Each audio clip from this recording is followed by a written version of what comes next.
నిఘా TV news కు స్వాగతం. ముందుగా హెడ్లైన్స్. ప్రధాని నరేంద్ర మోదీ ఇంట్లో ఓ ఆవు దూడకు జన్మనిచ్చింది.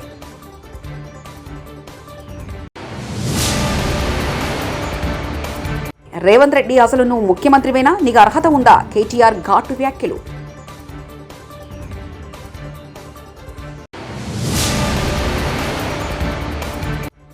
జగన్ 5 ఏళ్ల పాలన రాష్ట్రానికి అతిపెద్ద విపత్తు. రాష్ట్ర పౌర సరఫరాల శాఖ మంత్రి నాదెండ్ల మనోహర్.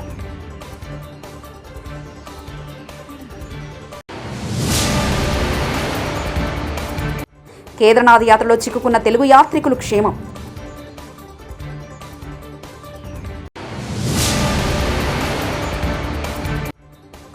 ఆరు వారాల తర్వాత అసెంబ్లీలో హైడ్రా బిల్ వస్తుంది.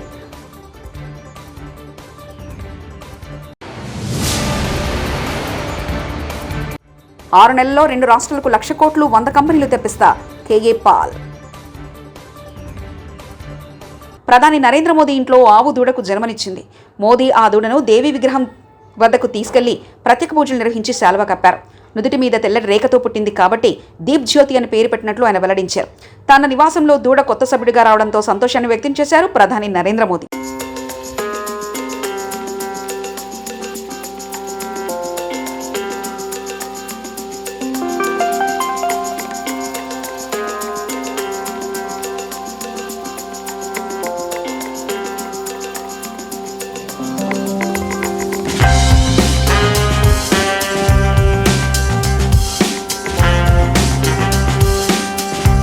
నిన్న 2 బీఆర్ఎస్ ఎమ్మెల్యేలు కొట్టుకుంటే అది కాంగ్రెస్ పార్టీపై వేస్తున్నారు.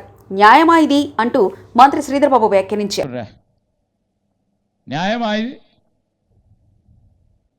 బీఆర్ఎస్ కు సంబంధించిన ఎమ్మెల్యే, నేను బీఆర్ఎస్ పార్టీ ఎమ్మెల్యేను, పబ్లిక్ అకౌంట్స్ కమిటీ చైర్మన్ను నేను అని చెప్తే, ఇంకో బీఆర్ఎస్ పార్టీ ఎమ్మెల్యే వాళ్ళకి ఏదైనా మనస్పర్ధలుంటే, మీ మనస్పర్ధలు మీకుంటే అక్కడ కాంగ్రెస్ పార్టీపై నెపం పొంది ప్రభుత్వానికి సంబంధించి ఇష్టరాజ్యంగా అడ్డగోలు మాట్లాడుతూ ఉన్న వైనాన్ని ప్రజలందరూ కూడా గమనిస్తూ ఉన్నారు. మెగా ఇంజనీర్ పనిచేస్తున్న సుంకిశాల దగ్గర ప్రమాదం జరిగితే ఆ కంపెనీని బ్లాక్ లిస్టులో పెట్టండి డిమాండ్ చేశాం. కానీ బ్లాక్ లిస్ట్ చేయకుండా దొంగలు కలిసి ఊర్లు పంచుకున్నట్లు 4,350 కోట్ల కొడంగల్ లిఫ్ట్ ఇరిగేషన్ ప్రాజెక్టును సగం మెగా కంపెనీకి వచ్చారు. ఇంకొక సగం మంత్రి పొంగులేటి శ్రీనివాస్ సంస్థ రాఘవ కన్స్ట్రక్షన్ కు అప్పగించారంటూ కేటీఆర్ వ్యాఖ్యానించారు. ఎక్కడ పనిచేస్తున్నదో మెగా ఇంజనీరింగ్, దాన్ని బ్లాక్ లిస్ట్ చేయండి, వెంటనే ఎంక్వైరీ కాల్ఫర్ చేయండి, ఆ సంస్థను బ్లాక్ లిస్ట్ లో పెట్టండి. రాష్ట్రంలో ఒక్క వర్క్ కూడా ఇయ్యొద్దు. ఎట్లా ఇస్తారు అంత పెద్ద యాక్సిడెంట్ అయినాక? మరి దాదాపు 75-80 కోట్ల రూపాయల ప్రజాధనం నష్టం జరిగింది అక్కడ. వెంటనే ఎంక్వైరీ చేసి అధికారుల మీద చర్యలు తీసుకొని వాళ్ళను బలిపశువులను చేయడం కాదు, ఆ సంస్థను బ్లాక్ లిస్ట్ చేయమని చెప్పి డిమాండ్ చేసినాం. కానీ ఇలా పొద్దున వార్త చూసినా నేను, నెల రోజుల కింద కూడా నేను చెప్పా ఈ మాట, మళ్ళా కూడా చెప్తా ఉన్నా. నెల రోజుల కిందనే వార్తలు వచ్చినాయి, కొడంగల్ లిఫ్ట్ ఇరిగేషన్ కూడా మెగా ఇంజనీరింగ్కే కట్టబెడతారు, వాళ్ళకే ఇస్తారు అని. మరి ఈరోజే పొద్దున వార్త వచ్చింది, కొడంగల్ లిఫ్ట్ ఇరిగేషన్ ప్రాజెక్టును దొంగలు కలిసి ఊర్లు పంచుకున్నట్టు 4,350 కోట్ల రూపాయల ప్రాజెక్టు ముఖ్యమంత్రి సొంత నియోజకవర్గం. ఒక సంస్థ తన తప్పిదం వల్ల 75-80 కోట్ల రూపాయలు నష్టం జరిగే పని చేస్తే ఆ సంస్థను బ్లాక్ లిస్ట్ చేయాల్సింది పోయి ఈరోజు ఆ సంస్థకు తన సొంత కాన్స్టిట్యున్సీలోని పనిని సగం అప్పచెప్పిండు. ఇంకొక సగమేమో పొంగులేటి శ్రీనివాసరెడ్డి రాష్ట్రంలో మంత్రి, ఆయన సంస్థ రాఘవ కన్స్ట్రక్షన్ కు సగం. మరి ఇన్ని రోజులు రేవంత్ రెడ్డి గారు చెప్పిన మాటలు ఇదే, మెగా ఇంజనీరింగ్ గురించి, వీళ్ళ గురించి, కాంట్రాక్టర్ల గురించి చెప్పిన మాటలు, మరి అవన్నీ కూడా కల్లిబొల్లి మాటలు అన్న మాట ఇప్పటికన్నా ప్రజలకు అర్థమై ఉంటుందని నేను అనుకుంటా ఉన్నా. ఇన్ని రోజులు నోటికొచ్చినట్టు ఆంధ్ర కాంట్రాక్టర్లని, ఆంధ్ర వాళ్ళకి వర్కులు ఇస్తున్నాడు కేసీఆర్ అని, ఇన్ని రోజులు చిల్లర మాటలు ఏదైతే మాట్లాడినావో రేవంత్ రెడ్డి, చెంపలేసుకొని క్షమాపణ చెప్పాల ప్రజలకి. నీ సొంత నియోజకవర్గం కొడంగల్లో కొడంగల్ లిఫ్ట్ ఇరిగేషన్ అనే ప్రాజెక్టు ఇవాళ ఏ సంస్థనైతే ఇన్ని రోజులు ఈస్ట్ ఇండియా కంపెనీ అని తిట్టినవో ఆ సంస్థకే కట్టబెట్టినవంటే నీ రంగేందో, నీ నైజమేందో, నీ నిజాయితీ ఏందో దీంతోనే బయటపడ్డదనే మాట నేను విజ్ఞప్తి చేస్తాను. నాతో పాటు రేవంత్ రెడ్డి, చంద్రబాబు నాయుడు ఇద్దరు అమెరికాకు వస్తే 6 నెలల్లో 2 రాష్ట్రాలకు 1,00,000 కోట్లు 100 కంపెనీలు తెప్పిస్తా. రేవంత్ రెడ్డి అని డబ్బులు ఖర్చు పెట్టి అమెరికాకు వెళ్లాడు. ఎన్ని కోట్లు పెట్టుబడులు పెట్టారంటూ, ఆ పెట్టుబడులు ఏవి అంటూ కేఏ పాల్ వ్యాఖ్యానించారు. 6 నెలల్లో 1,00,000 కోట్లు తెలంగాణకి, ఆంధ్రప్రదేశ్కి 1,00,000 కోట్లు, 100 కంపెనీలు 6 నెలల్లో. లైఫ్లో మళ్ళీ అడుగు పెట్టను, రండి ముఖ్యమంత్రి నాతో పాటు అమెరికా. ఒకడు రాడే, వెళ్ళాడు రేవంత్ రెడ్డి కోట్ల రూపాయలు ఖర్చు పెట్టి చాలా దేశాలు తిరిగి వచ్చాడు. ఒక కంపెనీ తీసుకొచ్చాడా? ఒక 100 ఉద్యోగాలు తీసుకొచ్చాడా? తీసుకొస్తే ఇదిగో ఇది తీసుకొచ్చామన్న డిబేట్కి రమ్మనండి.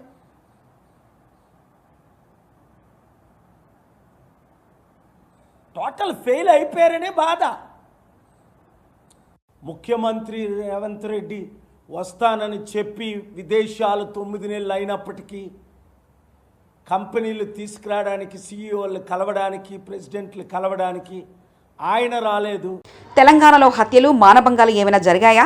ఏం జరిగిందని శాంతి భద్రతలలో రోడ్డెక్కి అరుస్తున్నారంటూ మంత్రి పొన్నం ప్రభాకర్ అన్నారు. ఇక్కడ నువ్వు ఇంటికాడికి స్వేచ్ఛగా ఏం శాంతి భద్రత హత్యలైనాయా, మానభంగాలైనాయా, ఏం జరిగినాయి? వట్టిగానే శాంతి భద్రతని రోడ్డెక్కి వరుతా ఉన్నారు. ఏం జరిగింది అలా? రేవంత్ రెడ్డి, అసలు నువ్వు ముఖ్యమంత్రివేనా? నీకు అసలు అర్హత ఉందా?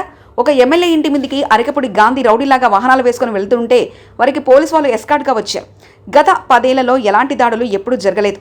హోంమంత్రి తన దగ్గరే పెట్టుకునే రేవంత్ రెడ్డి శాంతి భద్రతలు కాపాడలేకపోయారంటూ కేటీఆర్ వ్యాఖ్యానించారు. ప్రశ్నిస్తే ఆయన ఇంటి మీదకి పోలీస్ ఎస్కార్ట్ పెట్టి డీసీపీలు, అడిషనల్ డీసీపీలు, ఏసీపీలు, సిఐలు ఒక గేటెడ్ కమ్యూనిటీ లోపలికి ఒక 50-100 మంది గూండాగాలు చొచ్చుకొని వచ్చి ఇవాళ ఒక ఎమ్మెల్యే ఇంటి మీద దాడి చేసే పరిస్థితి ఇప్పుడే మేము చూసినాం. ఎమ్మెల్యే గారి ఇంటి మీద దాడి చేయడమే కాదు, వారి ఇంట్లో ఉండే పెద్దలు, వారి తల్లిదండ్రులు వచ్చినప్పుడు కానీ లేదా వారి మామగారు వచ్చినప్పుడు కానీ ఉండే ఆ రూమ్ మీద మొత్తం అద్దాలు బలగొట్టిండ్రు. అందులో ఉన్న పెద్దలకు ఏమైనా అయ్యింటే, ఏమైనా జరిగింటే, జరగకూడదు ఏమైనా జరిగింటే ఎవడు బాధ్యుడు? రేవంత్ రెడ్డా? లేకపోతే ఇక్కడ దాడి చేయడానికి వచ్చిన ఆరికపూడి గాంధీ? ఈ రకమైన గూండాగిరి, ఈ రకమైన దౌర్భాగ్యం హైదరాబాద్ 10 ఏళ్లలో ఎన్నడూ లేదు. ఒక ఎమ్మెల్యే ఇంటి మీదనే దాడి, అది ఒక ఎమ్మెల్యే ఇంటి మీదకి దాడికి వస్తుంటే ఫ్యాక్షన్ సినిమాల్లో చూపెట్టినట్టు కార్లకెళ్లి బయటికి ఏలాడుకుంటా 20 బండ్లు పెట్టుకుని లైవ్ పెట్టుకుంటా ఆడికెళ్లి ఇటు దాకా పోలీస్ ఎస్కాట్లో వచ్చిరంటే చేతగాని ఒక హోంమంత్రి, చేతగాని ముఖ్యమంత్రి ఈరోజు రాష్ట్రానికి ఉండడం వల్లనే ఈ దౌర్భాగ్యం దాపురించింది.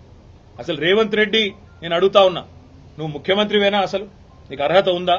ఇవాళ హైదరాబాద్ లో నడి వీధిలో ఈ రకమైన గూండాగిరి చేస్తే రేపు జరగకూడదు ఏమైనా జరిగితే ఎవడు బాధ్యుడు? నువ్వా? నీ ప్రభుత్వమా? నీ డీజీపా? ఎవరు తీసుకుంటారని నేను అడుగుతా ఉన్నా. ఇంత దుర్మార్గమా? ట్రిబ్యునల్కు ఏపీ ప్రభుత్వం లేఖ. కృష్ణా వాటర్ వినియోగంపై బ్రిజేష్ కుమార్ ట్రిబ్యునల్ను ఏపీ ప్రభుత్వం లేఖ రాసింది. పోలవరం ప్రాజెక్టు ద్వారా గోదావరి జలాలు వినియోగించుకున్న కరువు ప్రభావిత ప్రాంతాల్లో కృష్ణా జలాలు వాడుకునే హక్కు తమకుందని లేఖలో తెలిపింది. కృష్ణా బేసిన్లో పాత ప్రాజెక్టుల కింద నీటి వినియోగానికి రక్షణ ఉందని, ఆ అంశాన్ని సమీక్షించడం సరికాదని పేర్కొంది. 6 వారాల తర్వాత అసెంబ్లీలో హైడ్రా బిల్ వస్తుంది. హైడ్రాకు చట్టబద్ధత కల్పిస్తూ అక్టోబర్ నెలలోపు ఆర్డినెన్స్ రానుందంటూ, విశేష అధికారులు రాబోతున్నాయంటూ హైడ్రా కమిషనర్ రంగనాథ్ వ్యాఖ్యానించారు. So powers under various acts will be delegated on to Hydra.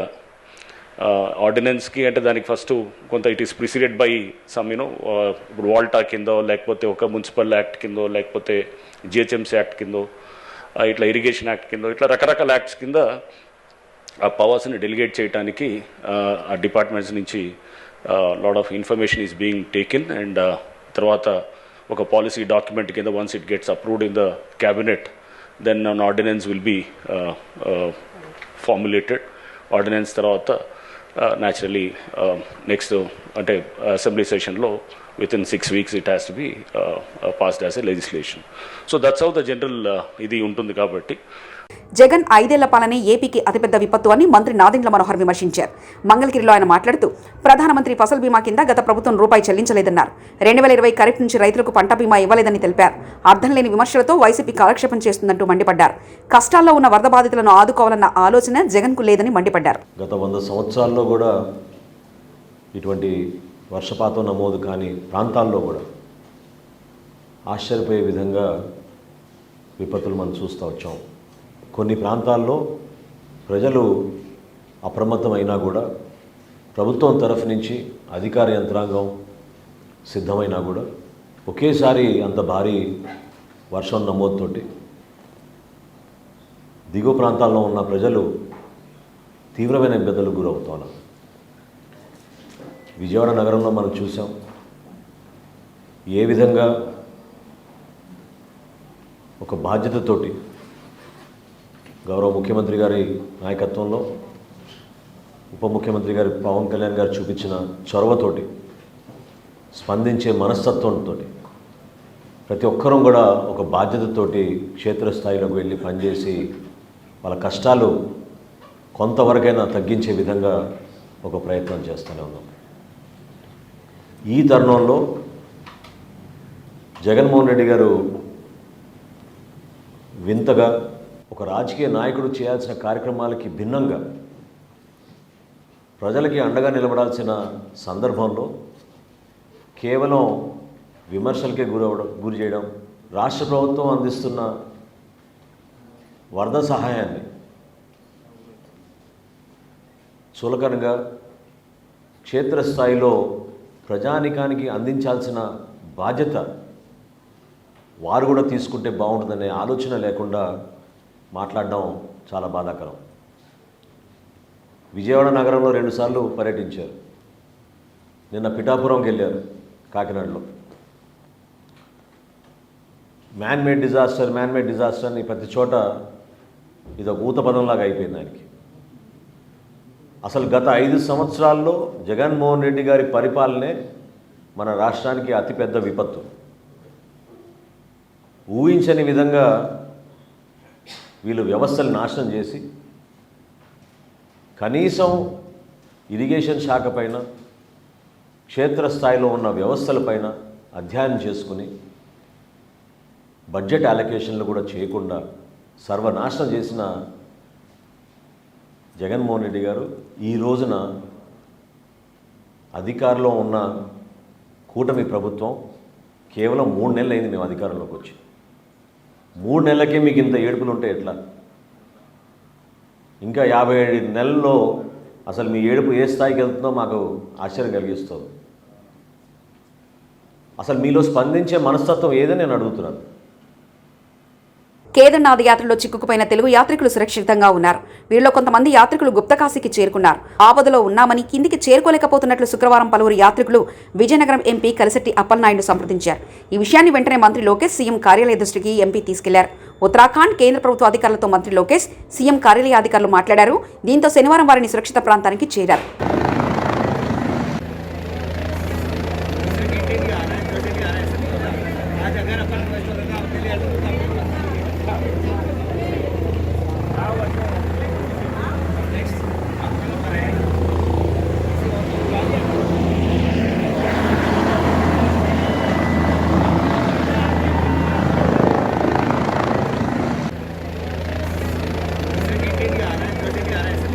Khairatabad Mahaganapati దర్శనానికి శనివారం భక్తులు పోటెత్తారు. వరుసగా 2 రోజులు సెలవు రావడంతో భక్తులు పెద్ద సంఖ్యలో తరలివచ్చారు. విఘ్నేశ్వరుడి దర్శనం కోసం క్యూలైన్లలో బారులు తీరారు.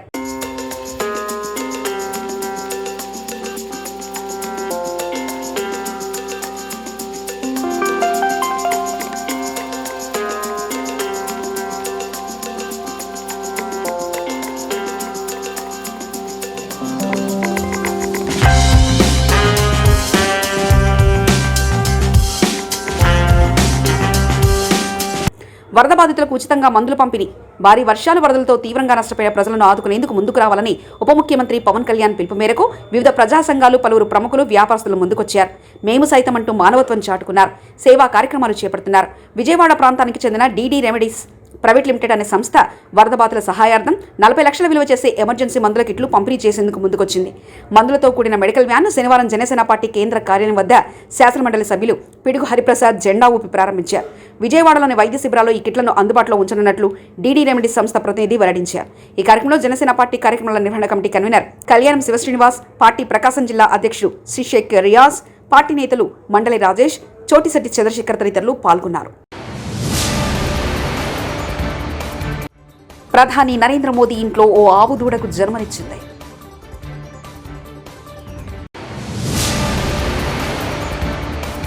రేవంత్ రెడ్డి అసలు నువ్వు ముఖ్యమంత్రివేనా, నీకు అర్హత ఉందా? కేటీఆర్ ఘాటు వ్యాఖ్యలు.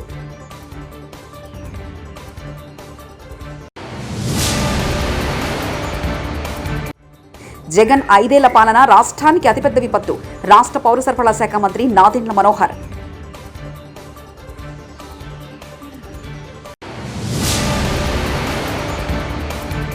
కేదార్నాథ్ యాత్రలో చిక్కుకున్న తెలుగు యాత్రికులు క్షేమం.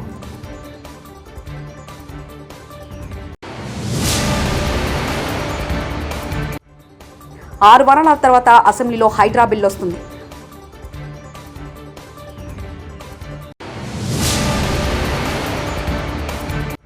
6 నెలల్లో 2 రాష్ట్రాలకు 1,00,000 కోట్లు 100 కంపెనీలు తెప్పిస్తా కేఏ పాల్. ఇవి బులెటిన్ విశేషాలు. చూస్తూనే ఉండండి నిఘా టీవీ న్యూస్.